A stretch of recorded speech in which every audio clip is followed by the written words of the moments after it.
আবু বকর, বাবা আবু বকর, সেহরির সময় হয়ে গেছে, উঠে পড়ো বাবা। আর কিছুক্ষণ পরে কিন্তু সময় শেষ হয়ে যাবে, এক্ষুনি উঠে পড়ো। আসসালামু আলাইকুম। ওয়ালাইকুম আসসালাম মা।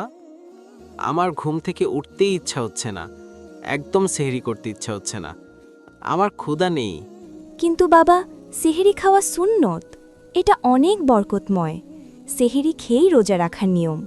কিছু খেতে ইচ্ছে না হলে সামান্য পানি হলেও খেতে হবে যে বাবা।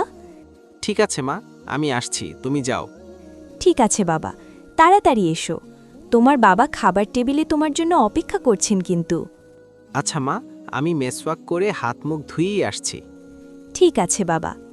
আসসালামু আলাইকুম বাবা। ওয়ালাইকুম আসসালাম। এসো বাবা। আমি দুঃখিত বাবা, আসতে একটু দেরি হয়ে গেল, একদম ঘুম থেকে উঠতে ইচ্ছা হচ্ছিল না। ঠিক আছে বাবা। আচ্ছা বাবা, আমরা এত রাতে ঘুম থেকে উঠে সেহরি না করে আগের রাত্রে সেহরি খেলে হয় না? না বাবা, সেহরি সূর্যোদয়ের ঠিক আগ মুহূর্তে খাওয়া ভালো, এটা মুস্তাহাব। ঘুম থেকে তো উঠতেই ইচ্ছা হয় না আমার। তাছাড়া আরেকটি গুরুত্বপূর্ণ বিষয় কি জানো বাবা? কি বাবা?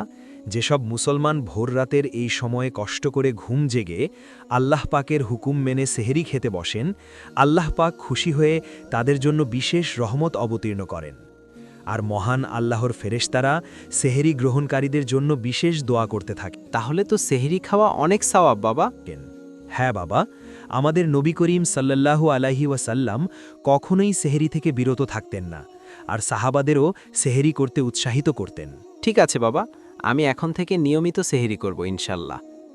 মা মা মা আমি জোহরের নামাজ আদায় করতে যাচ্ছি মসজিদে। ঠিক আছে বাবা। আবু বকর, রমজানে কিন্তু বেশি বেশি নফল ইবাদত করা উচিত আমাদের। রমজান মাসে একটা নফল ইবাদত অন্য মাসের ফরজের সমান সওয়াব দান করেন আল্লাহ।